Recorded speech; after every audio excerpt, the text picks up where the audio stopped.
Welcome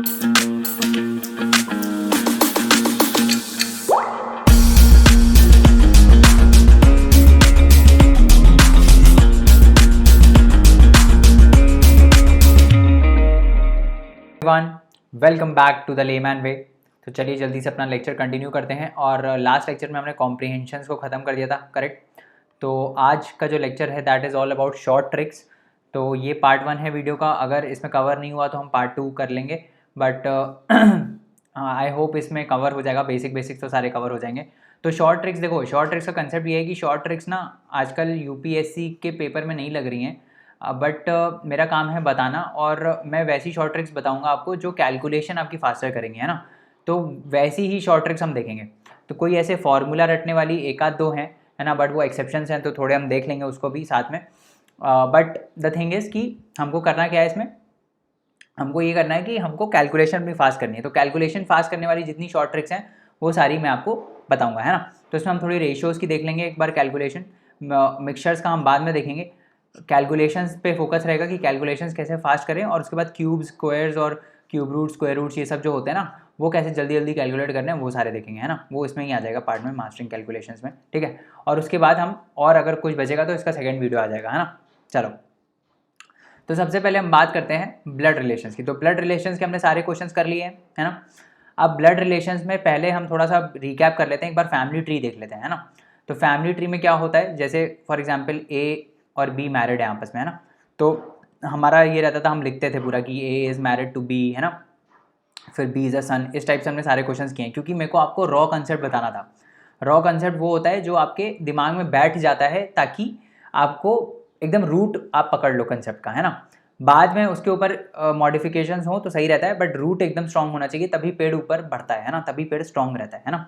root ही strong नहीं होगा तो फिर शॉर्ट ट्रिक्स लेके क्या करोगे। मैं पहले ही बता दूं आपको शॉर्ट ट्रिक्स, तो फिर आपका क्या कंसेप्ट हिल जाएगा, है ना। तो अभी मैं आपको शुरुआत से लेके चल रहा हूँ फिर से, कि जैसे मान लो ए फादर है ना, बी मदर है। बी मदर है मतलब ए और बी आपस में मैरिड हैं, और इनके बेटे हैं और बेटी हैं, ठीक है। तो एक इनका बेटा है सी, एक इनका डॉटर है, एक इनकी डॉटर है डी। तो ये दूसरी जनरेशन में आ जाएगा, ये पहली जनरेशन है ना। This is the second generation, correct. ये आपस में सिबलिंग्स हैं। फिर इनका भी, इनकी सी की जो सी इनका सन है, तो इसकी वाइफ होगी ई।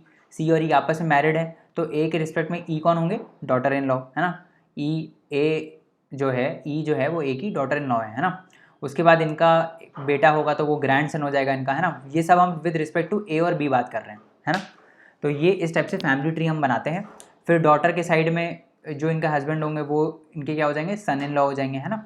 फिर ऐसे ही इनकी डॉटर होंगी तो वो उनकी ग्रैंड डॉटर हो जाएंगी, ठीक है। इतना समझ में आ गया, इतना समझ में आ गया। अब देखो, जब हम ये फैमिली ट्री बनाते हैं ना, जब भी हम क्वेश्चंस करते हैं, तो हम देखो हम पूरा लिख नहीं सकते। जैसे हम लिख रहे थे ना अभी, कि जब हम पहले क्वेश्चंस कर रहे थे तो हम लिख रहे थे कि ए और बी आपस में मैरिड है ना। फिर हम लिख रहे थे कि बी का बेटा सी है, सी इज़ द सन, ऐसे करके हम लिख रहे थे, है ना। फिर सी की बहन है कोई, लेट से बी, तो यहाँ लिख रहे थे हम सिबलिंग। तो इस टाइप से देखो, अगर हम क्वेश्चन पेपर में लिखेंगे ना तो थोड़ा टाइम लग जाएगा। ऑल दो यूपीएससी में ऐसा कुछ नहीं होता कि भाई आपको बहुत टाइम कम मिल रहा है, आपको सफिशिएंट टाइम मिलता है पूरा पेपर करने के लिए और 66 मार्क्स के ऊपर लाने के लिए। तो ये थोड़ा कैट के जो क्वेश्चंस होते हैं ना, उनमें थोड़ा काम आता है ना। यूपीएससी में ऐसे भी करोगे तो भी आंसर आ जाएगा, ठीक है। नहीं करोगे तो भी, मतलब अभी मैं बता ही रहा हूँ कि कैसे करते हैं, बट मतलब ऐसे भी करोगे तो भी आंसर आ जाएगा, है ना। इसलिए मैंने रॉ से बताया, आपको रॉ कंसेप्ट से बताया, चालू किया। अब हम स्टार्ट करेंगे कि हम एक्चुअली में इसको डिनोट कैसे करते हैं। तो देखो, जितनी भी चीज़ें ये है ना कि A is married to B, तो A is married to B को हम एक सिंबल से डिनोट कर देते हैं। जैसे फॉर एग्जांपल मैंने इक्वल टू से डिनोट कर दिया। अब जहाँ भी मैरिज की बात आएगी तो वहाँ मैं इक्वल टू लगा दूंगा। मतलब अगर ऐसा लिखा है ए इक्वल टू बी, इसका मतलब है कि ए और बी आपस में मैरिड है, ठीक है। तो इसने मेरा काम थोड़ा कम कर दिया। तो ऐसे मैं कुछ सिंबल्स डेजिग्नेट कर दूंगा, जिसका कुछ मीनिंग मैं असाइन कर दूंगा, और वही मैं हमेशा क्वेश्चन करते टाइम यूज़ करूंगा। तो जैसे यहाँ पे लिखा है ना, ए और बी आपस में मैरिड हैं, तो मैं इसको कैसे बना सकता हूँ, इसी चीज़ को मैं कैसे बना सकता हूँ कि A is married to B. Simple हो गया, बहुत ज़्यादा सिंपल हो गया, इतना सब लिखने का ज़रूरत नहीं पड़ा, है ना। अब जैसे जेंडर है, मेल है और फीमेल है ना। तो मैं क्या करूँगा कि मेल को मैं असाइन कर दूंगा प्लस का साइन, है ना, और फीमेल को असाइन कर दूंगा माइनस का साइन। मतलब जहाँ भी प्लस है वो मतलब मेल है, जहाँ भी नेगेटिव है वो मतलब फीमेल है। तो जैसे ए फादर है ना, तो मैं क्या करूँगा यहाँ ए प्लस लिख दूंगा। फिर जैसे बी मदर है तो बी माइनस लिख दूंगा, ठीक है।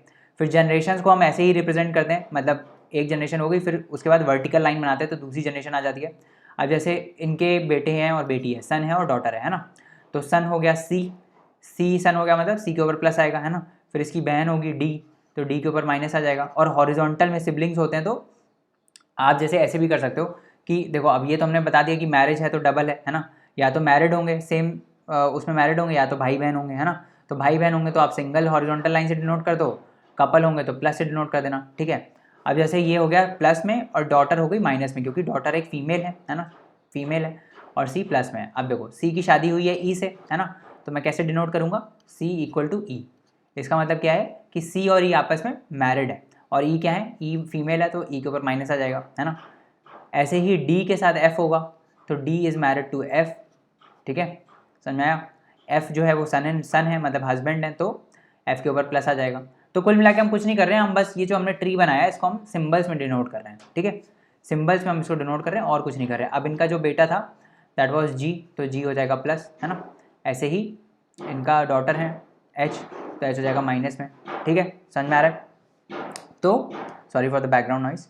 तो ये इस टाइप से हमने ट्री बना दिया, है ना। अभी तो मैं आपको समझा रहा था तो इसलिए थोड़ा धीरे बना, नहीं तो फटाफट बनता है ना। अभी हम क्वेश्चन देखेंगे तो उसमें पता चलेगा।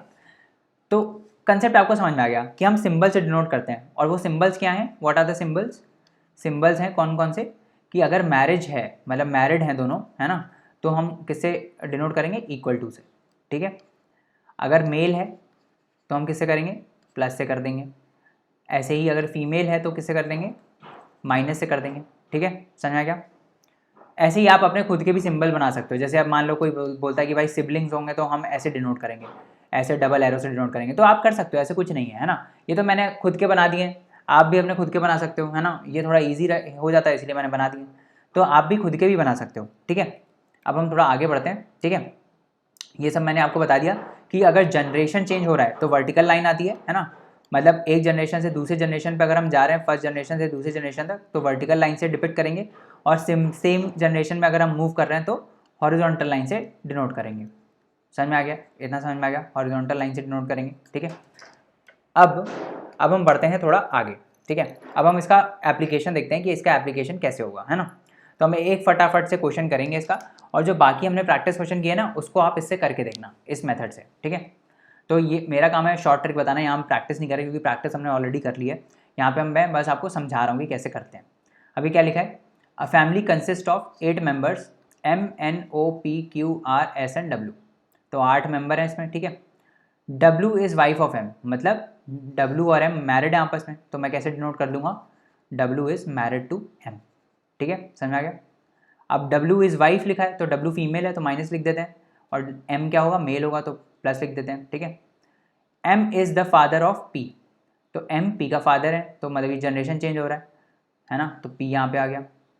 Who is the husband of O, मतलब P क्या है, P एक मेल है, और he is the husband of, किसका हस्बैंड है, O का, तो मतलब P और O आपस में मैरिड है, और O क्या है, O एक फीमेल है क्योंकि P मेल है, और ये आपस में मैरिड है, ठीक है। S is the only brother of R, who is the daughter of O, तो O की डॉटर है कौन, O की डॉटर कौन है, R, ठीक है।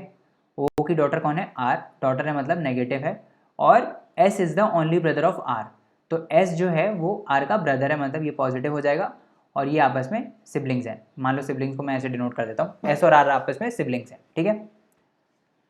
अब उसके बाद क्या है, N is the sister of P, अब N P की सिस्टर है, तो N और P आपस में सिबलिंग्स है ना, N P की सिस्टर है मतलब N के ऊपर नेगेटिव आ जाएगा क्योंकि ये फीमेल होंगी।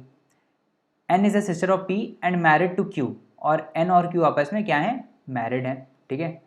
N और Q आपस में मैरिड है, तो Q क्या हो जाएगा, Q प्लस हो जाएगा, ठीक है। N और Q आपस में मैरिड है, तो N अगर फीमेल है क्योंकि ये इसकी सिस्टर है तो Q मेल हो जाएगा, ठीक है, समझ में आ गया।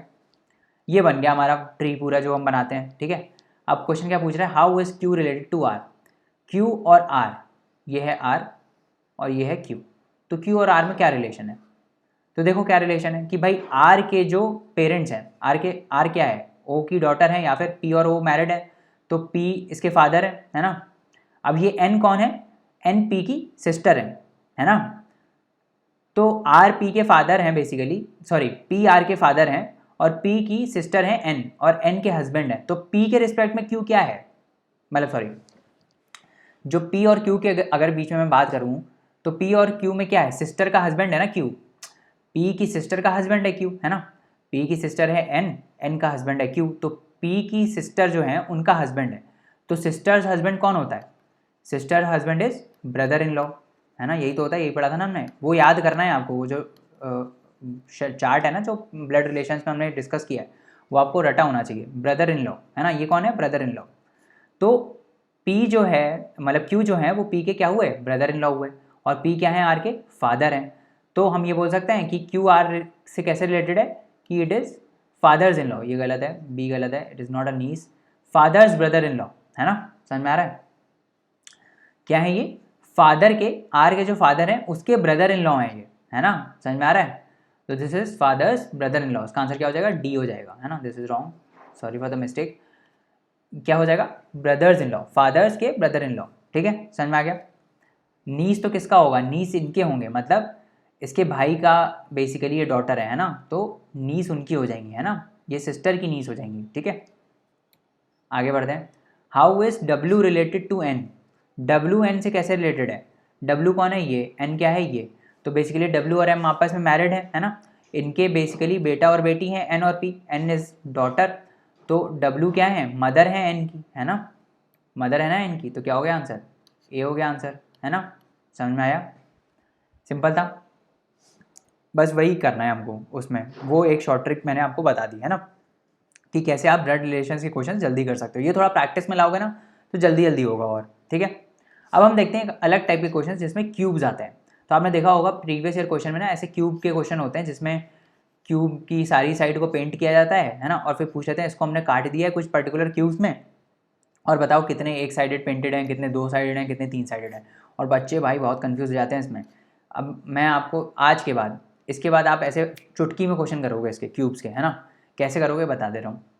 तो देखो पहले तो मैं बता देता हूँ क्यूब क्या होता है, क्यूब सबको पता है, 3 डायमेंशनल फिगर होता है, ये ध्यान रखना 6 फेसेस होते हैं, है ना, बना ही देते हैं क्यूब को, एक बार बना देते हैं तो थोड़ा ज़्यादा समझ में आएगा, है ना, क्यूब को बना देते हैं एक बार, ये रहा क्यूब हमारा, तो इसमें थोड़ी थोड़ी चीज़ें बेसिक चीज़ें बता दो, कितने फेसेस हैं, 6 फेसेस हैं, है ना, ऊपर नीचे दाएं बाएं 1 2 3 4 5 और 6 फेसेस हैं, ठीक है।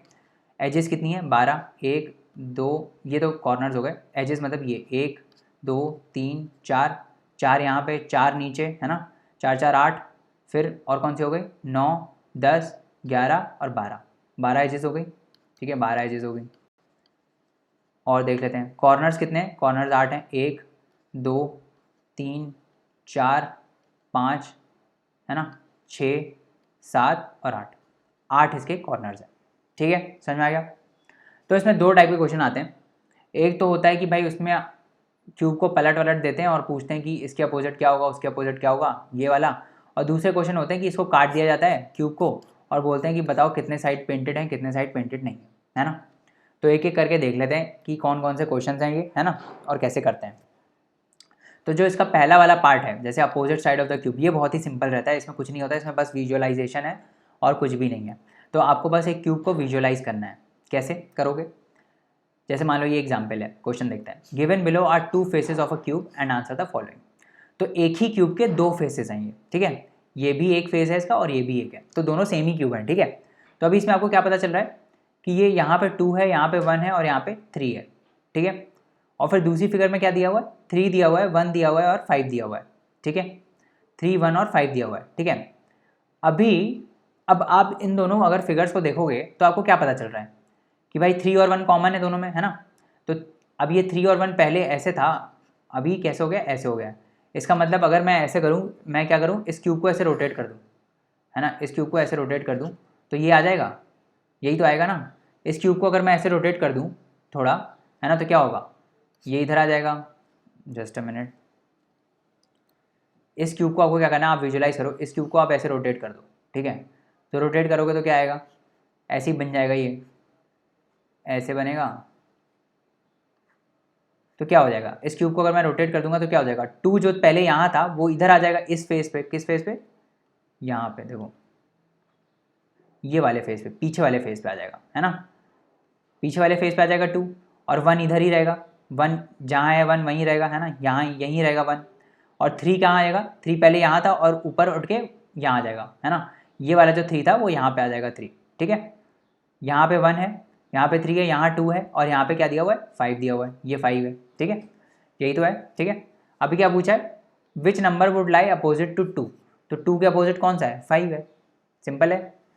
ऐसे ही क्वेश्चन आते हैं इसमें, थोड़े बहुत इधर उधर वेरिएशन आ जाएंगे और कुछ नहीं होगा। बस आपको इसमें क्या है, इसमें कोई ट्रिक नहीं है, इसमें क्या विजुअलाइजेशन करना है आपको, बस क्यूब को इधर उधर रोटेट करके देखना है कि कहाँ से क्या आ सकता है ना, उस टाइप से क्वेश्चन हो जाएगा। इसमें कोई शॉर्ट ट्रिक नहीं है, शॉर्ट ट्रिक आती है दूसरे वाले पार्ट में। दूसरा वाला पार्ट क्या है क्वेश्चन का, दूसरा वाला पार्ट ये है कि जिसमें क्यूब को कट किया जाता है और यही सबसे टफेस्ट पार्ट है क्योंकि इसमें विजुअलाइजेशन नहीं होता लोगों को और टाइम लग जाता है। तो इसका कंसेप्ट बहुत ही सिंपल है। इसमें क्या होता है कि एक क्यूब होता है ना, एक बड़ा क्यूब होता है, ठीक है। इसमें करते क्या है मैं आपको बता देता हूँ। एक बड़ा क्यूब होता है ना, उस बड़े क्यूब को क्या होता है, उस बड़े क्यूब को काटा जाता है, ठीक है। उस बड़े क्यूब को बहुत सारे छोटे क्यूब्स में काटा जाता है और वो दिया रहता है, या फिर कुछ तो इन्फॉर्मेशन दी रहती है कि इतने छोटे क्यूब्स में हैं, या फिर इस छोटे क्यूब की साइड ये है ना, इस टाइप से होता है। अब इसका जो बेसिक मैथमेटिकल कंसेप्ट है वो ये है कि जो इस क्यूब की वॉल्यूम है that would be equal to इन सारे क्यूब्स की टोटल वॉल्यूम। समझ में आ गया। मान लो ये जो बड़ा वाला क्यूब है इसकी साइड है ए, ठीक है, और ये जो छोटे क्यूब्स हैं इनकी एक साइड है बी। क्यूब की सारी साइड्स बराबर होती हैं, ये तो पता है, ठीक है। तो इसका वॉल्यूम क्या हो जाएगा, ए क्यूब हो जाएगा। और मान लो इस बड़े वाले क्यूब से हम ऐसे कुछ लेट्स से एन क्यूब्स बना लेते हैं, ऐसे छोटे एन क्यूब्स बना लेते हैं जिसका साइड बी है। तो हर एक क्यूब का कितना वॉल्यूम होगा, हर एक क्यूब का होगा बी क्यूब वॉल्यूम, साइड का क्यूब है ना। क्यूब का जो वॉल्यूम होता है वो क्या होता है, साइड का होल क्यूब। तो ये हो जाएगा बी क्यूब। और ऐसे कितने क्यूब्स हैं, एन क्यूब्स हैं, तो ये टोटल वॉल्यूम कितना हो जाएगा, एन इंटू बी क्यूब, ठीक है। समझ में आ गया। तो यहाँ से एन आ जाएगा आपका क्या, A by B whole cube. Simple है। अब इसमें कुछ फॉर्मूला नहीं है, इसमें बस बेसिक कंसेप्ट है कि ये जो बड़े क्यूब है उसका जो वॉल्यूम है that would be equal to इन छोटे क्यूब्स का टोटल वॉल्यूम, ठीक है। ए क्यूब का वॉल्यूम बी क्यूब है, ऐसे अगर एन क्यूब्स हम काट सकते हैं इसमें से तो कितना हो जाएगा, एन इंटू बी। तो इससे हमारा क्या आ जाता है, इससे हमारा ये आ जाता है कि कितने ऐसे छोटे क्यूब्स बन जाएंगे इस बड़े क्यूब से, ठीक है। समझ में आ गया। तो ये ध्यान रखना कि अगर आपको साइड दी है कि भाई बड़े क्यूब का लेट से साइड था 25 यूनिट, है ना, और जो छोटे क्यूब्स हैं उनका साइड है 5 यूनिट, तो ऐसे कितने क्यूब्स बनेंगे, ठीक है। ऐसे कितने 5 यूनिट के क्यूब्स हम बना सकते हैं। तो आप क्या करोगे, आप डायरेक्ट 25/5 का होल क्यूब कर दोगे, जैसे कि मैंने अभी बताया, है ना। इतने नंबर ऑफ क्यूब्स हो जाएंगे total, that is 5 × 5 5 25, that is 125। तो 125 टोटल क्यूब्स आपके बन जाएंगे अगर आप 25 यूनिट जो अगर साइड के क्यूब से आप ऐसे 5 यूनिट के छोटे छोटे क्यूब्स काटते हो, ठीक है। इतना समझ में आ गया। अब देखो, अब दूसरे थोड़े पार्ट पे जाते हैं। दूसरा पार्ट क्या बोलता है, हमको क्या करना रहता है, हमको जो शॉर्ट ट्रिक मैं बताऊंगा उसमें हमको क्या साइड्स का रेशियो निकालना रहता है, ठीक है। जो शॉर्ट ट्रिक मैं बताऊंगा उसमें आपको साइड्स का रेशियो निकालना है। तो साइड्स का रेशियो सिंपल है, या तो क्वेश्चन में दिया होगा या तो आपको निकालना होगा, ठीक है। तो जैसे अभी जो मैंने बोला कि 25 यूनिट का बड़ा वाला क्यूब है, एक बड़ा सा क्यूब है 25 यूनिट का, उससे हमने 5 यूनिट साइड के, यूनिट मतलब उसकी साइड है, ये साइड है, 5 मतलब इसकी साइड 5 है ना, 25 मतलब इसकी साइड एक 5 है ना। ऐसे 5 यूनिट के हमने छोटे छोटे क्यूब्स बनाए। तो हमको हमेशा क्या करना रहता है, हमको वो जो शॉर्ट ट्रिक मैं बताऊंगा उसमें आपको ये रेशियो निकालना है। रेशियो क्या, 25/5, 25/5 जो भी आएगा, मान लो उसको मैं P बोल देता हूँ, तो दैट इज़ इक्वल टू 5, ठीक है, दैट इज़ इक्वल टू 5, ठीक है। तो ये हमको निकालना है, इसी से वो जो फॉर्मूले में लगेगा वो यही नंबर लगेगा, ठीक है। अभी मैं बताऊँगा आगे। तो बेसिक कंसेप्ट आपको समझ में आ गया क्यूब्स का क्या है, कि बड़े क्यूब से जब हम छोटे क्यूब्स बनाते हैं तो क्या होता है, हम दोनों की टोटल वॉल्यूम को इक्वेट करते हैं। तो अगर ऐसे छोटे एन क्यूब्स बन रहे हैं तो इन छोटे टोटल जो वॉल्यूम होगा एन इंटू एक क्यूब का वॉल्यूम इज इक्वल टू बड़े क्यूब का वॉल्यूम। उससे हम ये निकाल लेते हैं कि नंबर ऑफ क्यूब्स ऐसे कितने होंगे, ठीक है। अब आगे बढ़ते हैं और मैं आपको शॉर्ट ट्रिक्स बताता हूँ, ठीक है। अब इसमें क्या होता है, इसमें हम क्या बोलते हैं, इसमें ये लोग ऐसे बोलते हैं कि भाई ऐसा है कि वो जो क्यूब है ना बड़ा वाला, वो हमने सारे साइड पे पेंट कर दिया है। समझ में आ रहा है क्या बोला है इन्होंने, कि ये जो बड़ा वाला क्यूब है इसको हमने सारे साइड पे पेंट किया हुआ है ना। अब इसको हमने काट के बनाया है, तो कितने ऐसे क्यूब बनेंगे जिसका एक भी साइड पेंटेड नहीं होगा, ठीक है। कितने ऐसे क्यूब्स होंगे जिनका बस एक साइडेड पेंटेड होगा, कितने ऐसे क्यूब्स होंगे जिनके 2 साइडेड पेंटेड होंगे और कितने ऐसे क्यूब्स होंगे जिनके 3 साइडेड पेंटेड होंगे। यही क्वेश्चन है स्टैंडर्ड जो इसमें आता है, ठीक है। तो इसमें हम क्या करते हैं, इसमें समझ में आ गया ना कर क्या रहे हैं, इसमें हम बड़े वाले क्यूब के सारे साइड को पेंट कर दे रहे हैं अलग अलग कलर से, ठीक है। तो जब अलग अलग कलर से आप पेंट करोगे तो क्या होगा, इसके ये वाले साइड सारे पेंट हो जाएंगे, है ना। बट कुछ क्यूब्स हम इससे हम क्या बना रहे हैं, इससे हम छोटे छोटे क्यूब्स बना रहे हैं, है ना।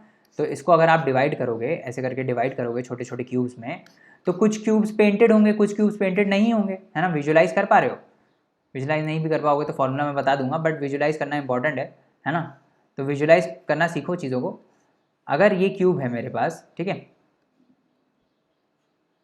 अगर ये ऐसा क्यूब है ना, और इसको मैं डिवाइड करता चला जाऊँ कुछ पर्टिकुलर पार्ट्स में, लेट से कुछ भी ऐसे मान लो, ऐसे मैं डिवाइड करता जा रहा हूँ इसको क्यूब्स में, ठीक है, समझ में आ रहा है। ऐसे ये जो छोटे छोटे दिख रहे हैं ना टुकड़े, ये सारे क्यूब्स हैं, ठीक है, समझ में आ रहा है। तो कुछ ऐसे भी क्यूब्स होंगे जिनका एक भी साइड पेंटेड नहीं होगा, अंदर से एक क्यूब निकलेगा, है ना, उसका एक भी साइड पेंटेड नहीं होगा, है ना। तो हमको वही निकालना रहता है कि कितने साइड पेंटेड होंगे, कितने साइड पेंटेड नहीं होंगे, ठीक है। अब उसके शॉर्टकट्स हैं। क्या शॉर्टकट है कि अगर ऐसा बड़ा क्यूब है ना, ऐसा बड़ा क्यूब है जिससे आपने क्या किया है, जिससे आपने छोटे क्यूब बनाए हैं, ठीक है। मान लो ये जो बड़ा क्यूब है उसकी साइड ए है और ये छोटे क्यूब की साइड बी है, ठीक है। तो हमको क्या करना रहता है, हमको ये रेशियो निकालना रहता है, that is equal to a by b, that is बड़े क्यूब का साइड डिवाइड बाय छोटे क्यूब का साइड। ये आ जाता है मेरा एन, है ना। इसको हम लगाते हैं इन सारे फॉर्मूलेज में। ये जो एन है ना यहाँ पे, ये ध्यान रखना, ये पीछे वाला एन नहीं है जो क्यूब लिया था, वो नहीं है। ये एन क्या है, व्हाट इज दिस एन, ये एन है साइड्स का रेशियो, बड़े क्यूब की डिवाइडेड बाय छोटे क्यूब की साइड का रेशियो, ठीक है। इसको हम जब ले लेंगे तो फिर हम इसमें फॉर्मूलेज में डालेंगे। अब ये फॉर्मूले आपको डायरेक्ट रिजल्ट देते हैं। कितने क्यूब्स ऐसे होंगे जिनका एक भी साइड पेंटेड नहीं होगा, that would be n-2 whole cube. कितने क्यूब्स ऐसे होंगे जिनका एक साइड पेंटेड होगा, that would be 6 into n-2 whole square. कितने क्यूब्स ऐसे होंगे जिनका सिर्फ 2 साइडेड पेंटेड होंगे, वो कितने होंगे, 12 इंटू n-2। और कितने क्यूब्स ऐसे होंगे जिनका 3 साइडेड पेंटेड होगा, दैट वुड बी 8 ऑलवेज। हमेशा 8 ही आएंगे जिनका तीनों साइड पेंटेड होगा, है ना। क्योंकि वो सिर्फ कौन से हो सकते हैं, वो सिर्फ कॉर्नर वाले हो सकते हैं। क्या मतलब है कॉर्नर वाले से, बताता हूँ कौन से। 3 साइडेड पेंटेड अगर है किसी का, देखो 3 साइडेड पेंटेड कौन से होंगे, जो यहाँ कॉर्नर पे होंगे, वही तो 3 साइड से टच कर रहे हैं। तो कितने कॉर्नर्स हैं, 8 कॉर्नर्स हैं, है ना। ये जो कॉर्नर वाले हैं यही तो होंगे जो 3 साइडेड पे पेंटेड होंगे। समझ में आ रहा है क्या बोल रहा हूँ। अगर यहाँ पे मैं क्यूब बना देता हूँ ऐसे करके, ये वाला जो क्यूब आपको दिख रहा है, ये वाला, इसकी 3 साइडेड पेंटेड है ना, 1 2 3, 3 साइडेड पेंटेड है ना इसकी। तो ऐसे ही जितने भी कॉर्नर्स पे होंगे सारों के 3 साइडेड पेंटेड होंगे, ठीक है, समझ में आया। ये ध्यान रखना, ये जो n है ये क्या है, साइड्स का रेशियो है, बड़े क्यूब का साइड डिवाइड बाय छोटे क्यूब का साइड। ये आपको चीज़ याद रखनी है। दूसरा, इस फॉर्मूलेज को याद कैसे कर सकते हो कि भाई देखो, अब जीरो का आप याद कर लो कि जो एक भी साइड पेंटेड वाले क्यूब्स नहीं है वो कितने हैं, n-2 होल क्यूब। फिर आपको क्या करना है, फिर 1 साइडेड पेंटेड में क्या करना है, 3 को 2 से मल्टीप्लाई कर देना है, तो यहाँ 6 आ गया। फिर ऊपर -1 कर देना है, that is 3 - 1 that is 2, 6 minus 3 - 2 that is, मतलब 3 - 1 दैट इज 2 आ जाएगा। तो n-2 होल स्क्वायर। फिर क्या करना है, फिर 2 को 6 से मल्टीप्लाई कर देना है तो 12 आ जाएगा, और फिर जो पावर है उसमें 1 माइनस कर देना है, फिर n-2 आ जाएगा, ठीक है, समझ में आ गया। फिर अगला तो 8 है ना। तो 3 साइडेड पेंटेड वाले 8 होंगे। तो ये ध्यान में आ गया, समझ में आ गया। इसको याद कर लो, याद करना है तो n-2 होल क्यूब है, फिर 6 इंटू n-2 होल स्क्वायर है, फिर 12 इंटू n-2 है, और फिर 8 है, ठीक है, समझ में आ गया, समझ में आ गया, ठीक है। चलो अभी क्या करना है हम, अब देखो एक और चीज़ है क्यूबॉइड का, बट क्यूबॉइड कभी पूछा नहीं जाता है, कभी मतलब मैक्सिमम क्यूब पूछा जाएगा, क्यूबॉइड कभी पूछा नहीं जाता है, बट मेरा काम था आपको बताना, है ना, तो मैं आपको बता दे रहा हूँ क्यूबॉइड का भी, ठीक है। तो क्यूबॉइड का अगर आप देखोगे तो क्यूबॉइड में क्या होता है, अगर 3 इसकी साइड्स हैं A B और C, है ना, इसको हमने सारे साइड पे पेंट कर दिया तो उसके ये फॉर्मूले हैं, ठीक है। और इससे ABC से हमने 1-1-1 डायमेंशन के क्यूब्स काटे हैं, ठीक है। ये वैसे कभी पूछेगा नहीं, बट आप ध्यान रख लो कि ABC अगर 3 साइड है और उससे हमने 1-1-1 डायमेंशन के क्यूब्स काटे हैं कुछ, तो उसमें 0 साइडेड पेंटेड कितने होंगे, A-2 into B-2 into C-2। तो ये जो n-2 क्यूब आया ना, वो ऐसे ही आया क्योंकि A = B = C होता है, ठीक है। तो ऐसे ही है, सिमिलर फार्मूला ही है ना, इसको बस ब्रेक किया है। 2 into a minus 2 into B minus 2। देखो ये याद करना है तो कर लो, नहीं याद करना है तो मत करो, कोई दिक्कत नहीं है, क्यूबॉइड के कभी क्वेश्चन आते नहीं है, बट मेरे को बताना है इसीलिए मेरे कोर्स का पार्ट है, तो इसीलिए मैं आपको ये बता रहा हूँ, ठीक है। इसमें भी 3 साइडेड्स कितने पेंटेड होंगे, 8 पेंटेड होंगे, और 2 साइड्स कितने होंगे, 4 into A plus B plus C minus 6, ठीक है। देखो इतना कभी नहीं पूछा नहीं आज तक, तो कभी नहीं पूछा यूपीएससी ने क्यूबॉइड के ऊपर क्वेश्चन, हमेशा अगर आया है तो क्यूब के ऊपर ही आया है ना, और एक आध क्वेश्चन ही आया है, ठीक है। अब हम जल्दी से आगे बढ़ के इसके थोड़े क्वेश्चंस देख लेते हैं कि कैसे करते हैं। ये यूपीएससी सीसैट का ही क्वेश्चन है, 2017 का क्वेश्चन है ये, है ना। इसको एक बार देखते हैं। The outer surface of a 4 into 4 into 4 centimetre cube is painted completely in red, है ना। It is sliced parallel to the faces to yield 64 1 into 1 into 1 centimetre small cube. तो बड़े वाले क्यूब का साइज़ क्या है, 4 सेंटीमीटर, छोटे वाले क्यूब का साइज़ क्या है, 1 centimetre. How many small cubes do not have painted sides. तो क्या पूछ रहा है, जीरो पेंटेड साइड्स कितने किसकी होंगी, कितने जीरो पेंटेड साइड्स कितने क्यूब्स की होंगी। तो हमको क्या पहला काम क्या करना है, साइड्स का रेशियो निकालना है, 4/1 दैट इज़ 4 आ गया। फिर फॉर्मूला क्या था, n-2 होल क्यूब, है ना, that is 4 - 2 whole cube, that is कितना आया, 2 whole cube, that is equal to 8। तो आंसर क्या आ गया, इसका आंसर आ गया 8। सिंपल था, है ना। अब इसको अगर आप वो क्यूब बना के करोगे तो टाइम लगेगा इसमें, है ना, बट ऐसे सिंपल हो गया ना, यही बता रहा हूँ मैं, फॉर्मूले से सिंपल हो जाती है चीज़ें। दूसरा क्वेश्चन देखते हैं।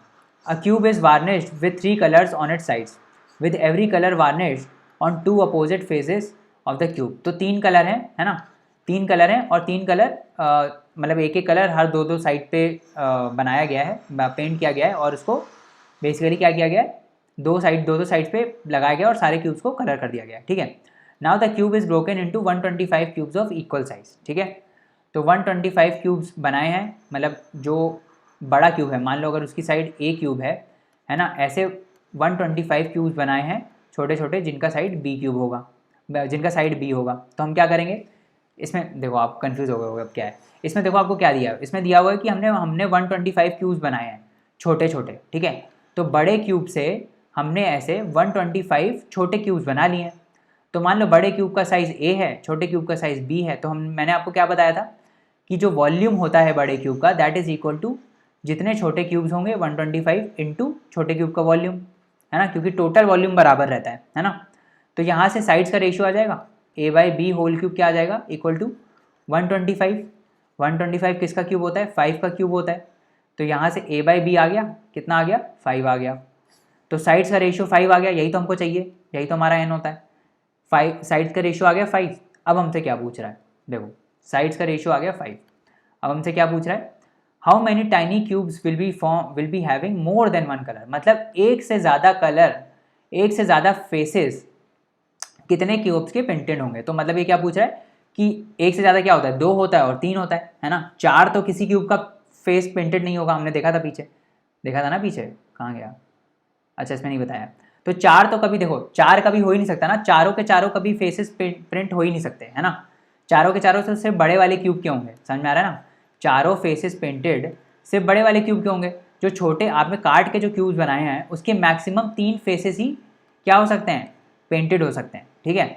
तो 2 फेसेस पेंटेड का फॉर्मूला क्या था, 12 इंटू n-2, और 3 फेसेस अगर पेंटेड होंगे तो ऐसे कितने क्यूब्स होते हैं, ये हमेशा फिक्स रहता है, दैट इज 8, ठीक है। अब टोटल नंबर ऑफ ऐसे क्या हो जाएंगे जिनके एक से ज़्यादा फेसेस पेंटेड हो, कितने हो जाएंगे, 12 इंटू n-2 प्लस 8, ठीक है। तो कितना हो जाएगा, 12 इंटू 5 - 2 प्लस 8, ये कितना हो जाएगा, 5 - 2 दैट इज 3, 3 इंटू 12 प्लस 8 कितना हो जाएगा, 36 प्लस 8। तो 36 प्लस 8 कितना आ जाएगा, 44 आ जाएगा। इसका आंसर क्या हो जाएगा, इसका आंसर हो जाएगा 44। समझ में आ रहा है ना, समझ में आ रहा है। चलो अब आगे बढ़ते हैं, एक और क्वेश्चन को देख लेते हैं इसी संदर्भ में। A cube of each side 4 centimetre has been painted black, red, green on pairs of opposite faces.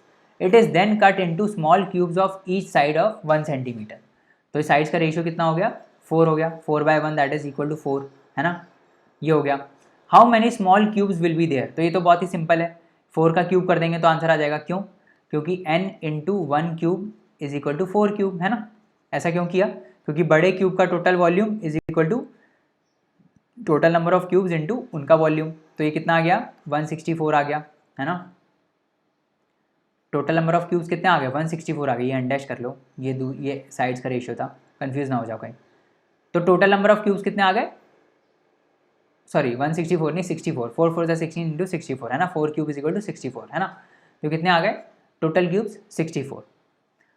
दूसरा क्वेश्चन देखते हैं क्या बोल रहा है, how many small cubes will have 3 faces painted, तो 3 फेसेस पेंटेड कितने क्यूब्स के होंगे, हमेशा सेम रहता है 8 है ना, कितना हो जाएगा 8 हो जाएगा, ठीक है।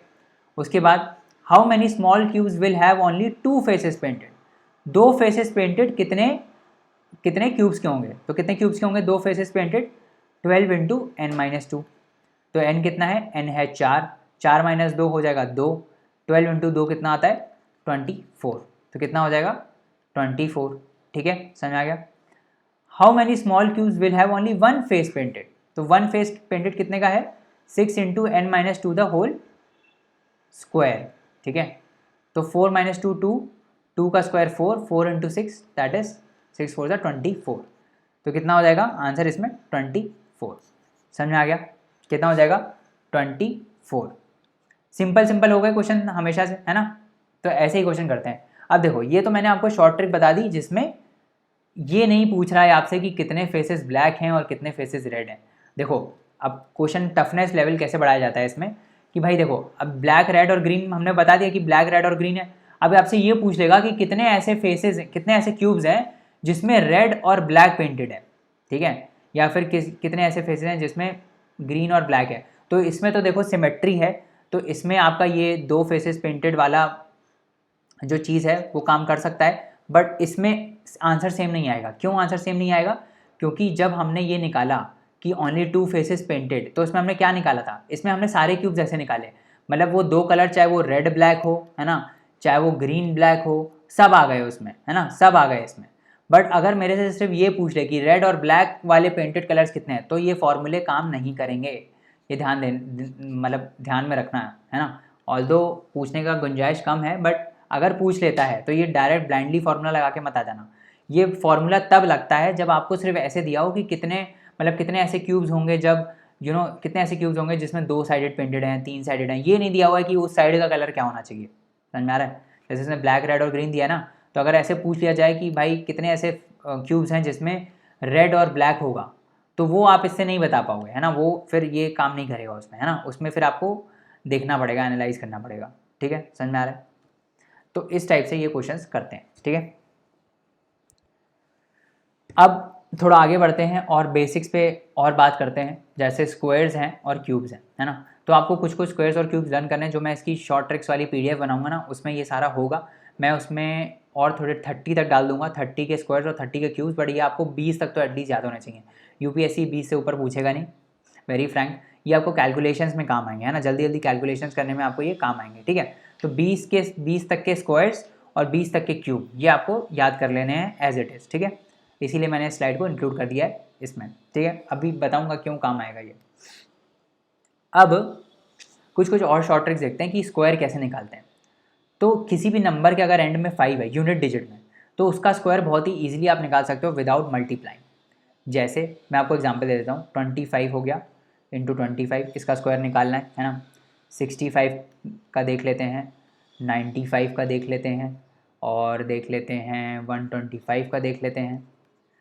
तो अगर देखो अगर ये सारे कुछ आपको मतलब आ रहे हैं, चलो इसका तो आपको पता है 625 है, बट ऐसे जैसे 95 इंटू 95 है ना, तो इसका आप अगर करने बैठ जाओगे तो थोड़ा टाइम लगेगा। अब मैं आपको एक शॉर्ट ट्रिक बताऊंगा जिससे आप 1 सेकंड के अंदर इसका आंसर बता दोगे। कैसे, देखो आपको क्या करना रहता है, जितने भी ऐसे स्क्वायर्स होते हैं जिसमें एंड में 5 रहता है, जैसे 25 का स्क्वायर निकालना है, या 65 का स्क्वायर निकालना है, या 95 का स्क्वायर निकालना है, तो इसको हम कैसे करेंगे, इसमें हम क्या करते हैं, लास्ट 2 को मल्टीप्लाई कर देते हैं, दैट इज़ 5 इंटू 5 कितना आ गया 25, 25 को इधर लिख देंगे। उसके बाद हम क्या करेंगे कि ये जो आगे वाला पार्ट है इसमें +1 कर देंगे, जैसे 2 + 1 कर दिया, कितना आया 3, और फिर जो आया ना उसको इससे मल्टीप्लाई कर देंगे, तो 3 इंटू 2 क्या आया 6 आ गया, तो हमारा आंसर हो गया 625। समझ में आ गया। 65 इंटू 65 का करो खुद ही कैसे आएगा, 5 इंटू 5 करो कितना आया 25 आ गया। फिर क्या होगा, 6 में हम +1 करेंगे तो 7 आ जाएगा, फिर 7 को 6 से मल्टीप्लाई कर देंगे, 7 6 42, तो आंसर क्या आ जाएगा 4225। कैलकुलेटर में करके देख लो, यही आंसर आएगा, ठीक है। अगला क्वेश्चन करते हैं, 95 इंटू 95, फिर से 5 इंटू 5 करो कितना आया 25 आया, 9 में +1 किया कितना आया 10 आया, फिर 10 को 9 से मल्टीप्लाई कर दिया कितना आया 90 आ गया, तो 9025 हो गया। बहुत ही तेज़ तरीके से हो रहा है। ऐसे ही 125 में होगा। अब इसमें ये एक डिजिट हम कंसिडर करेंगे, 5 × 5 किया कितना आया 25, 12 में +1 किया कितना आया 13 आ गया, तो 13 × 12, 13 × 12 कितना आएगा, ये 13 × 12 आप कर लो, 3 2 6 26, 13 156 आ गया, तो इसका आंसर आ जाएगा 15625। समझ में आया? इस टाइप से ये 5 डिजिट वाले जो हैं वो चलते हैं क्वेश्चन। समझ में आ गया? अब कोई भी 2 डिजिट का अगर स्क्वायर है तो उसको हमको कैसे निकालना है, ठीक है। ये भी बहुत सिंपल रहता है। जैसे मान लो 67 है ना, ये है 67। अब जिसमें 5 नहीं होगा तो वो कैसे निकालोगे, तो मान लो 67 का स्क्वायर निकालना है, तो इसमें हम क्या करते हैं, जो आखिरी डिजिट होती है उसको अलग कर देते हैं, और जो बाकी रिमेनिंग पार्ट होता है, मतलब आखिरी को अलग कर दिया और बाकी रिमेनिंग को अलग कर दिया, इधर आ गया ये। अब दोनों को स्क्वायर कर देते हैं, तो ये कितना आ गया 7 का स्क्वायर, 7 का स्क्वायर आ गया 49, इसका स्क्वायर कितना आ गया 36 आ गया।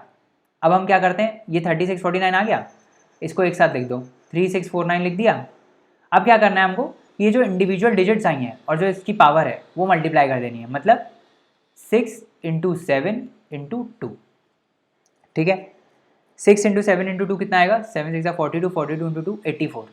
अब ये जो नंबर आया इसमें आपको इसको ऐड कर देना है। कैसे ऐड करना है, एक डिजिट छोड़ के, मतलब ये यूनिट डिजिट में नहीं करना है, ऐसे कर देना है, मतलब एक डिजिट छोड़ के, यूनिट डिजिट छोड़ के बाकी में ऐड कर देना है। तो अगर इसको ऐड करोगे तो कितना आएगा 9, 4 + 4 8, 8 + 6 14, 3 + 1 4, तो इसका स्क्वायर कितना आ जाएगा 67 का स्क्वायर 4489।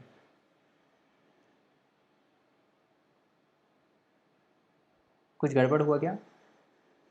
नहीं, सही है 4489 है ना। करके भी देख लेते हैं चलो आपकी तसल्ली के लिए। 7 7 49, 7 6 42 + 4 46, ठीक है। 7 6 42 अगेन, 6 6 36 + 4 40, कितना आया 4489 आया। प्रोसेस समझ में आ रहा है क्या कर रहे हैं हम इसमें? एक और एग्जांपल देखते हैं, 76 कर लेते हैं हम। 76 का स्क्वायर क्या करोगे, पहला स्टेप क्या होगा, 7 को अलग लिखोगे, 6 को अलग लिखोगे, दोनों का स्क्वायर कर दोगे, इसका स्क्वायर करोगे 49 आएगा, इसका स्क्वायर करोगे 36 आएगा, फिर इस नंबर को एक साथ लिख दोगे 4936, फिर इसकी आखिरी स्पेस छोड़ दोगे, फिर क्या करना है 7 × 6 × 2 करना है, ये वाला मल्टीप्लाइड बाई ये वाला इंटू पावर, कितना आया ये अगेन 84 ही आएगा है ना। फिर 84 इसमें प्लस कर दोगे, कितना आ गया 7, 9 + 8 17, 4 + 1 5, तो इसका आंसर क्या आ जाएगा 5776। समझ में आ गया कैसे करते हैं? सिंपल है, बहुत ही सिंपल है ना, बहुत ही सिंपल है। क्या करना है, एक्स वाई अगर है, एक्स वाई का स्क्वायर निकालना है तो क्या करेंगे हम, एक्स अलग लिखेंगे, वाई अलग लिखेंगे, दोनों का स्क्वायर निकालेंगे, फिर दोनों का स्क्वायर जो भी आएगा वो आप यहाँ लिख दोगे x² y² करके, फिर एंड हटा के और बाद में x × y × 2 करके उसको प्लस कर दोगे इसमें, ठीक है। समझ में आ गया? ठीक है ना, समझ में आ रहा है ना कैसे करेंगे? अब ये 3 डिजिट के नंबर के लिए भी सेम ही होगा। 127 का स्क्वायर मान लो करते हैं, तो इसमें क्या करोगे, आखिरी डिजिट को अलग करोगे, 7 अलग कर लिया और 12 अलग कर लिया। ये ध्यान रखना ये 12 एक साथ एक ही डिजिट होगा। फिर हम इसका स्क्वायर कर देंगे, करो 12 का स्क्वायर क्या होता है 144, 7 का स्क्वायर 49, क्या करेंगे हम साथ में लिख देंगे सबको, फिर क्या करेंगे सबको मल्टीप्लाई कर देंगे 12 × 7 × 2, तो ये करो 12 × 7 × 2 कितना आता है, ये आएगा आपका 168, ठीक है। आखिरी डिजिट छोड़ दो और 168 इसमें प्लस कर दो, कितना आया 9, 8 + 4 कितना आया 12, 6 + 4 10 + 1 11, 4 + 2 6 और 1 16129। समझ में आया 16129, ठीक है। इस टाइप से स्क्वायर्स कैलकुलेट करते हैं हम लोग, ठीक है। समझ में आया? अब 3 डिजिट के नंबर का मैंने आपको बता ही दिया स्क्वायर कैसे निकालते हैं ना, तो आगे बढ़ते हैं जल्दी से। अब देखते हैं कि क्यूब कैसे निकालते हैं ना। क्यूब में क्या रहता है, क्यूब कैसे निकालते हैं, तो छोटे से स्टार्ट करते हैं। अब देखो इसमें भी सिमिलर प्रोसीजर होता है बट इसमें थोड़ा सा ट्रिकी है। ट्रिकी तो कुछ भी नहीं है, इसमें भी डिजिट हमको अलग करनी है, 1 अलग करो, 2 अलग करो, फिर वहाँ पे हम स्क्वायर कर रहे थे, यहाँ पे हम क्या करेंगे क्यूब करेंगे। बट ये ध्यान रखना कि ये जो क्यूब हम लिख रहे हैं ना वो 3 डिजिट में लिखना है, मतलब जैसे 1 का क्यूब 1 होता है तो उसको हम 1 नहीं लिखेंगे, हम उसको क्या लिखेंगे 001, तो 3 डिजिट में लिखना है। 2 का क्यूब क्या होता है 8 होता है, तो हम इसको 8 नहीं लिखेंगे, हम इसको क्या लिखेंगे 008 लिखेंगे। इतना क्लियर है? इतना समझ में आया क्या कर रहे हैं हम क्या करते हैं 3 डिजिट में लिखते हैं इंस्टेड ऑफ लिटरल क्यूब, हम उसको 3 डिजिट में लिखते हैं 001 008। अब हम क्या करेंगे इन दोनों को ऐसे कर देंगे, कैसे 001 008। तो एक्चुअली में ये क्या है, ये एक्चुअली 1008 ही है ना, समझ में आ रहा है? या फिर आप ऐसे भी कर सकते हो, मैं बताने एक्चुअली मैं स्टैंडर्डाइजेशन करने के लिए मैंने किया, बट एक्चुअली में जो इसका रिजल्ट आता है वो कैसे आता है कि दूसरे वाला जो नंबर है यूनिट डिजिट वाला, उसको हम 3 डिजिट में डिपिक्ट करते हैं 008 करके, है ना, और पहले वाले को क्यूब कर देते हैं और फिर दोनों को एक साथ लिख देते हैं। ये लिख दिया तो यहाँ पे क्या आ गया 1008। अब हम क्या करेंगे, सिमिलर प्रोसीजर जैसे वैसा रहता है, बट इसमें भी हमको ध्यान रखना है। क्या ध्यान रखना है, 1 को मल्टीप्लाई करेंगे 2 से, फिर मल्टीप्लाई करेंगे 3 से। क्या किया, ये वाला डिजिट मल्टीप्लाइड बाय ये वाला और फिर पावर, ये कर लिया। अब इसमें आएगा क्या 6 आएगा, बट हम 6 को कैसे लिखेंगे 006, है ना, 3 डिजिट के फॉर्म में। हर चीज़ को आपको 3 डिजिट के फॉर्म में लिखना है। अब इसमें एक और एडिशनल स्टेप है, वहाँ पे तो हम क्या इसको ही प्लस कर दे रहे थे, बट इसमें एक और एडिशनल स्टेप है। वो क्या है कि ये जो नंबर आया आपका 006, इसको ओरिजिनल नंबर जो ये था 12, इससे मल्टीप्लाई करना है। बस ये एक एडिशनल स्टेप है इसमें। ये कितना आ जाएगा 72 आ जाएगा। इसको आप ऐड कर दो यहाँ पे, है ना, वैसे ही ऐड करना है जैसे आप पहले ऐड कर रहे थे लास्ट प्लेस छोड़ के 72, तो यहाँ पे आ जाएगा 1728। समझ में आया? क्यूब निकालने का तरीका समझ में आया? छोटा तरीका क्या है, एक और एग्जाम्पल देखते हैं। इस बार हम क्या करते हैं 14 का क्यूब देखते हैं। तो 14 के क्यूब में क्या है, 1 को हम अलग लिखेंगे, 4 को हम अलग लिखेंगे, क्यूब कर देंगे दोनों का। इसको हम लिखेंगे 001, 4 4 16 4 64 आता है, इसको क्या लिखोगे 064, है ना। फिर इसको एक साथ जोड़ दो 1064 आ जाएगा, ठीक है। फिर हम क्या करेंगे 1 × 4 × 3 कितना आ गया 12 आ गया, ठीक है, 12 आ गया ना, मल्टीप्लाई किया तो।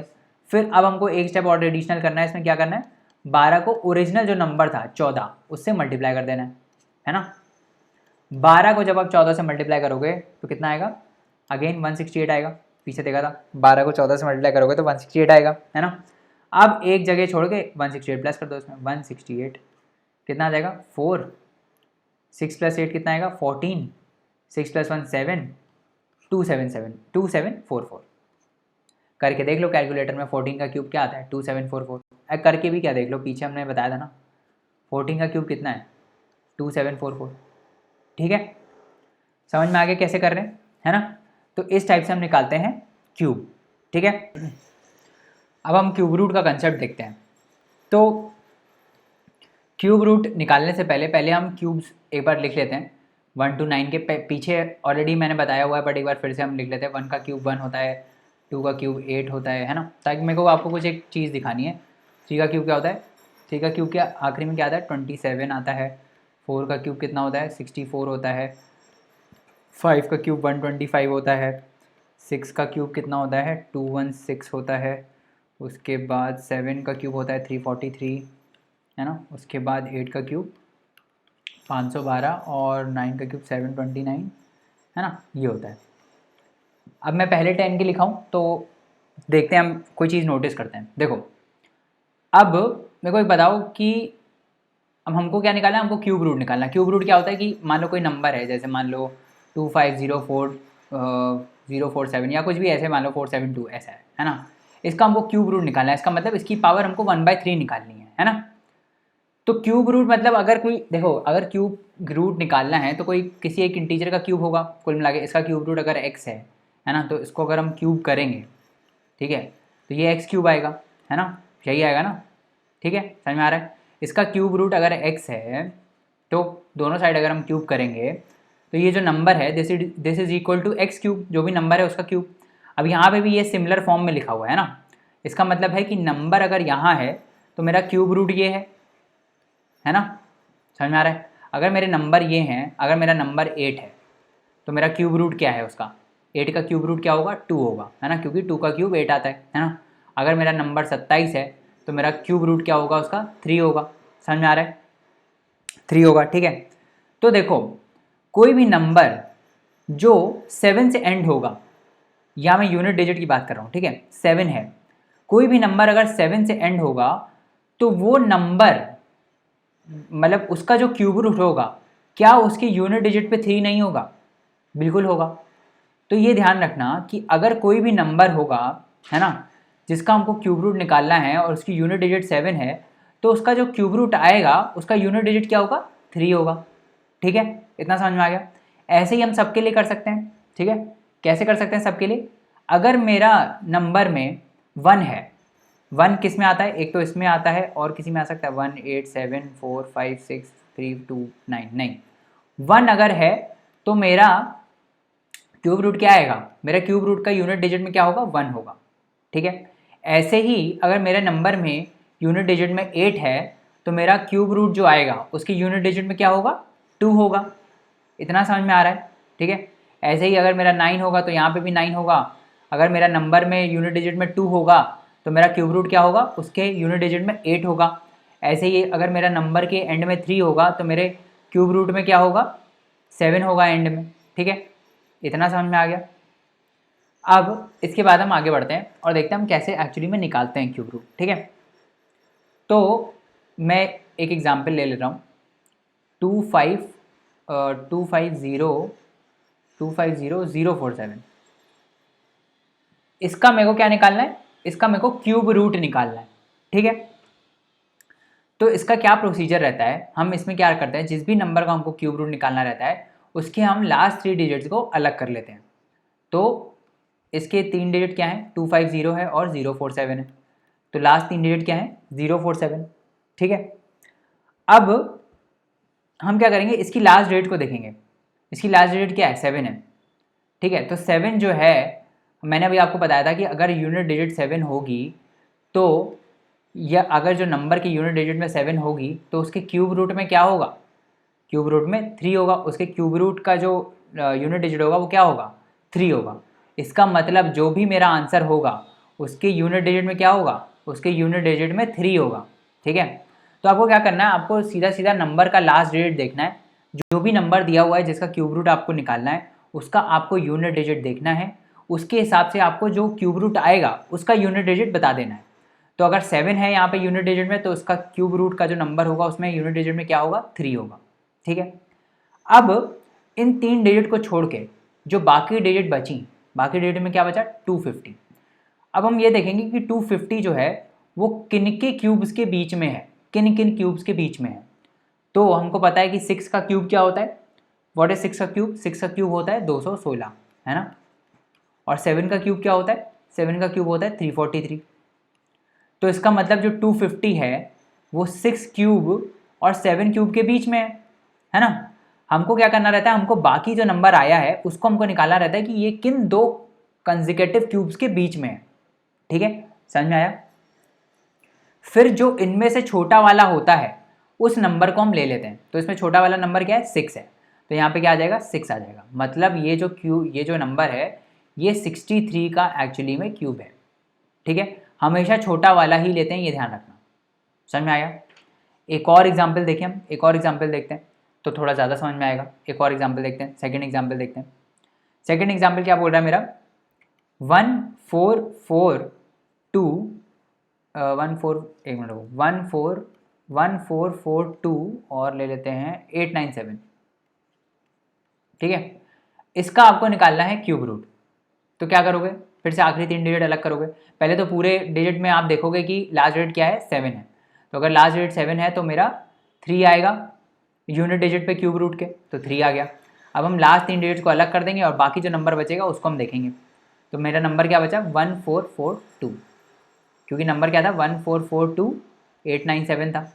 लास्ट की 3 डिजिट हमने अलग कर दी, बचा क्या, 1442। अब हम देखेंगे कि ये जो 1442 है ये किन क्यूब्स के बीच में।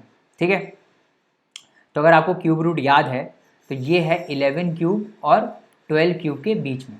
1442 is between 11 cube and 12 cube. अगर नहीं याद है तो पीछे जाके देख लेते हैं एक बार। ये देखो 11 क्यूब क्या है, 1331 और 12 क्यूब क्या है, 1728। इनके बीच में ही है 1441, 1442 है शायद, है ना, 1442 है ना। तो 1442 उन्हीं के बीच में। ठीक है, तो 11 क्यूब और 12 क्यूब के बीच में। अब इसमें हम छोटा वाला नंबर ले लेंगे। छोटा वाला नंबर क्या है, 11। तो हमारा क्यूब रूट क्या हो जाएगा, 113। कितना सिंपल तरीके से आ गया, है ना। ऐसे ही आपको हर क्वेश्चन में करना है। ठीक है, ये तो मैंने एग्जाम्पल के लिए बता दिया, ये मेथड नोट कर लेना अपनी कॉपी में। ठीक है, आगे बढ़ते हैं। अब हम देखते हैं स्क्वायर रूट के बारे में कि स्क्वायर रूट कैसे निकालते हैं, है ना। तो स्क्वायर रूट के लिए आपको स्क्वायर चाहिए, है ना, तो स्क्वायर्स आपको याद होने चाहिए, ठीक है। अब देखो स्क्वायर्स के लिए भी हम वही प्रैक्टिस करेंगे जो हमने क्यूब के लिए की। तो 1 से लेकर लिख लेंगे हम, 1 1 ज़ा 1, 2 का स्क्वायर 4 आता है, 3 का स्क्वायर क्या आता है 9 आता है, 4 का स्क्वायर 16 आता है, 5 का स्क्वायर कितना आता है 25 आता है, 6 का स्क्वायर 36 आता है, 7 का स्क्वायर 49 आता है, 8 का स्क्वायर 64 आता है, 9 का स्क्वायर 81 आता है, ठीक है, इतना हो गया।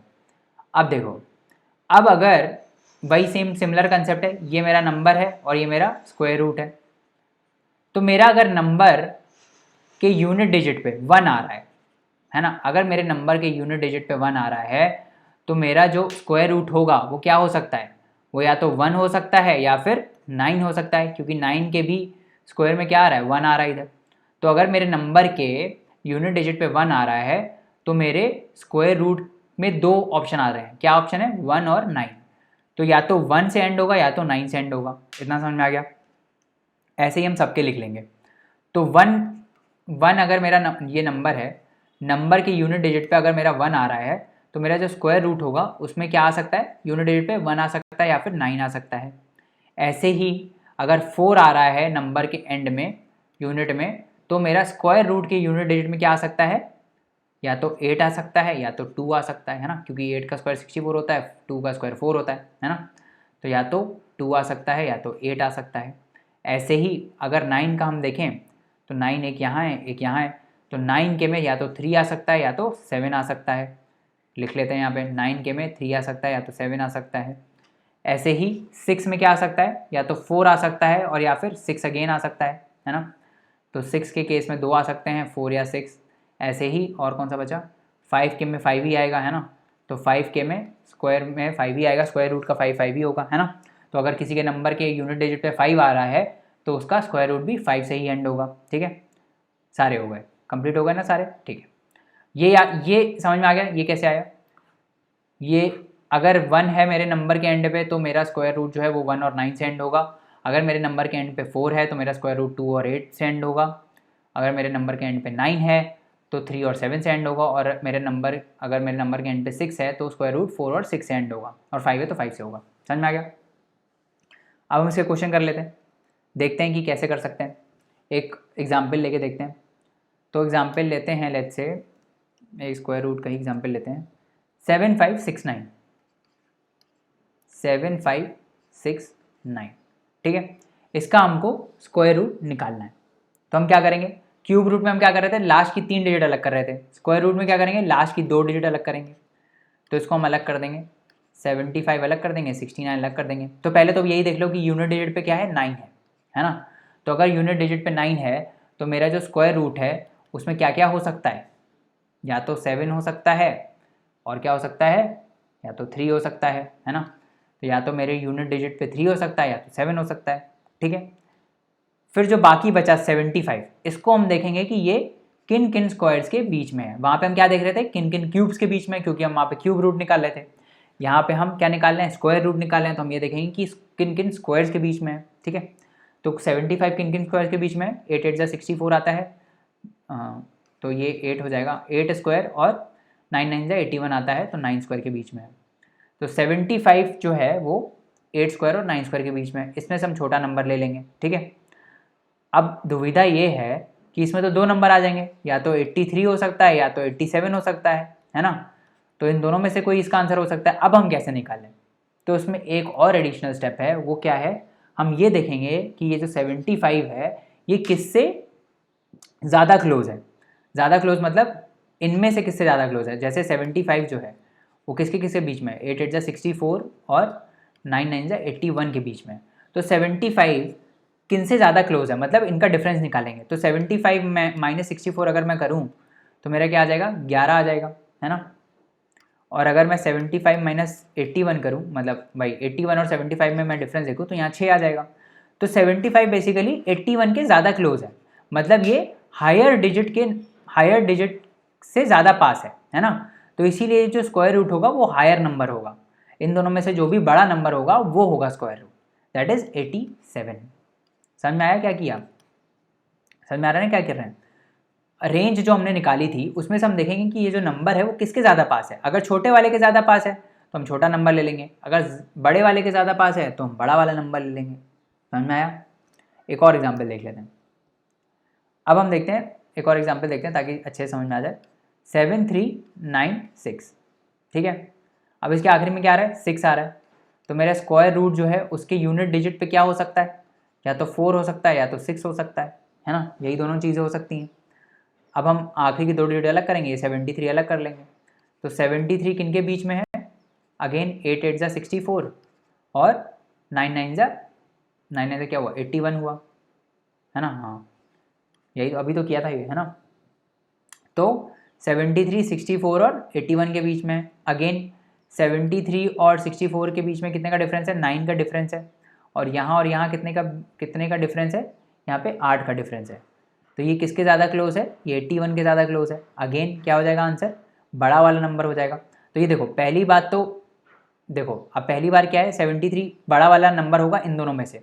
अब छोटा वाला नंबर को हमको यहाँ पे लेना है, मतलब 8 से लेना है, या तो 2 नंबर हो सकते हैं 84 या 86। इसमें से हमको बड़ा वाला नंबर लेना है, दैट इज़ 86। समझ में आया? फिर से एक बार बता देता हूँ, ये मेरे को लग रहा है थोड़ा कब कन्फ्यूज़ हो गया आप। हमने क्या किया इसमें? 7396 था, ठीक है, 6 से एंडिंग हुआ है, मतलब स्क्वायर रूट जो मेरा है वो या तो 4 से एंड होगा या फिर 6 से एंड होगा। इतना समझ में आ गया था।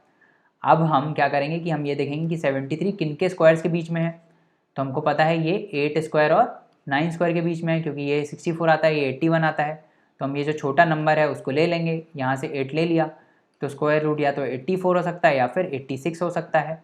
अब हमको ये निकालना है कि इन दोनों में से बड़ा कौन है ना, मतलब इन दोनों में से कौन सा सही है। तो हम देखेंगे कि 83 और 64 में कितना डिफरेंस है 8 स्क्वायर में, और 73 और 9 स्क्वायर में कितना डिफरेंस है।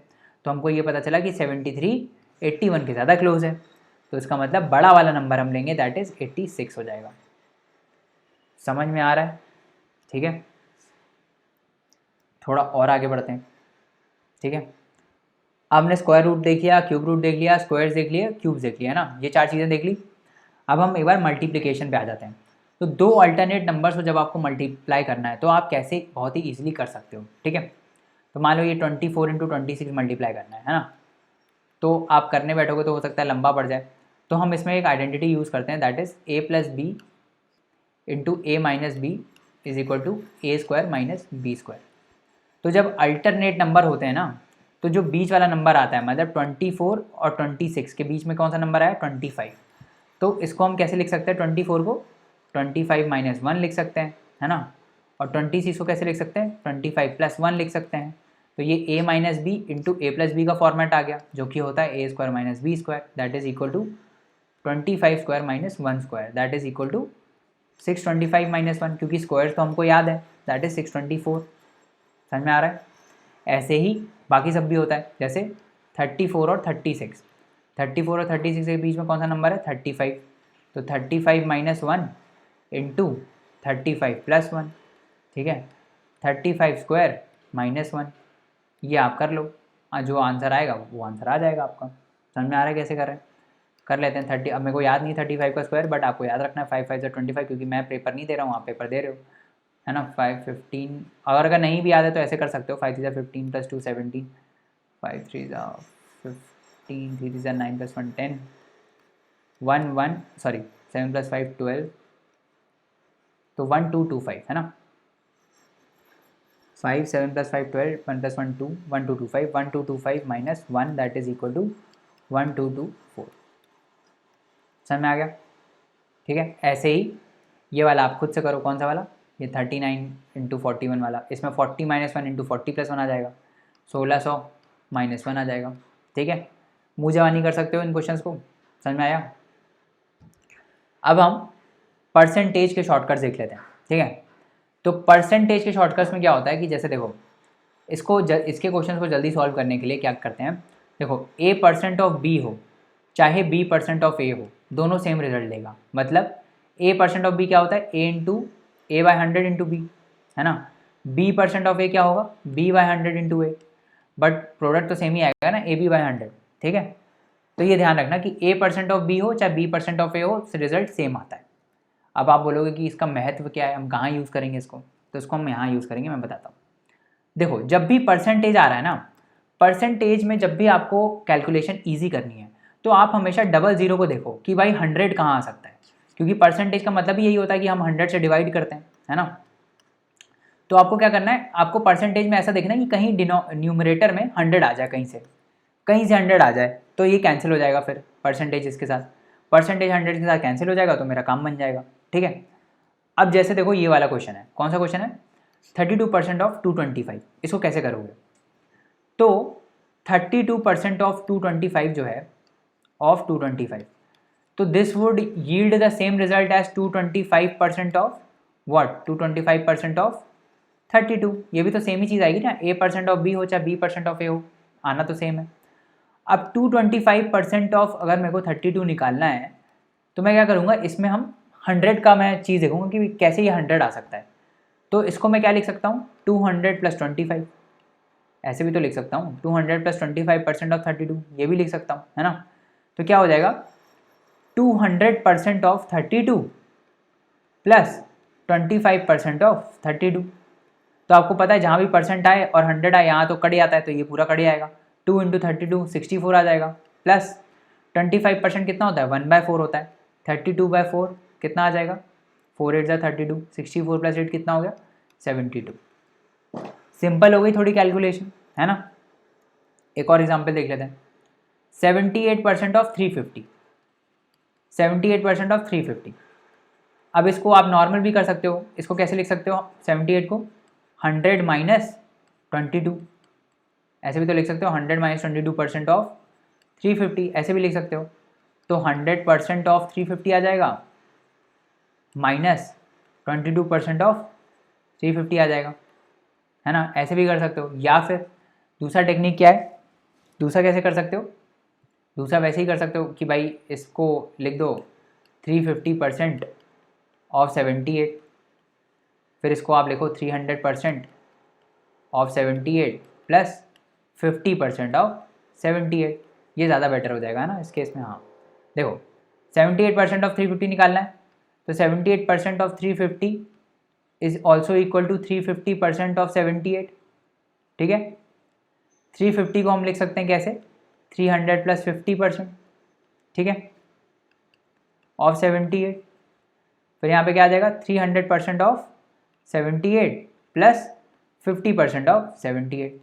बहुत ही सिंपल हो गई ना, परसेंट ये हट गया, 78 × 3, 8 3 24, 7 3 21 + 2 23, 234 प्लस 50% ऑफ 78, 2 3 6 2 9 18, है ना, इतना आ गया, 234 + 39, दैट इज 9 + 4 13, 3 + 3 6 + 1 7, 273। समझ में आ रहा है, समझ में आ रहा है ना कैसे कर रहे हैं, ठीक है।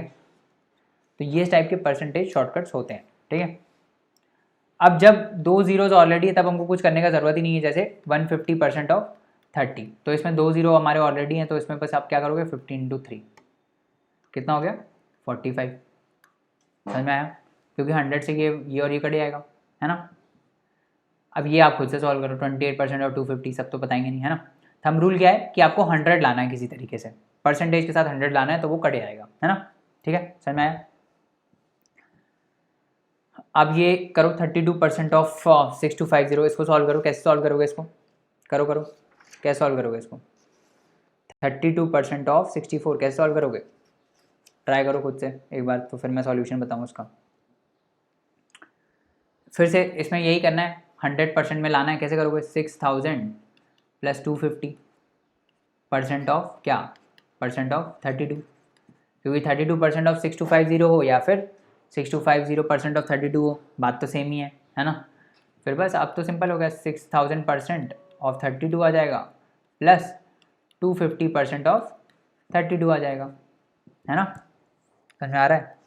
तो यहाँ से ये चला गया, 60 × 3 6 2 12, 6 3 18 + 1 19 1920 प्लस 250%, 250% में ये तो बहुत ही सिंपल है, 250/100, इसको भी आप 200 + 50 कर सकते हो, बट यहाँ पे करने की ज़रूरत नहीं है, क्योंकि ये आपको पता है कि ये यहाँ से नॉर्मल कट जाएगा, 5 2 10, 5 5 25, 2 16 6 5 जा 30 और यहाँ 80 आ जाएगा।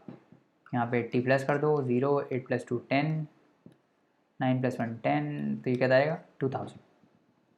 ठीक है, समझ में आया। अब एक और टाइप के क्वेश्चन होते हैं जिसमें जो ये और ये सम है इसको 100% आ रहा होता है।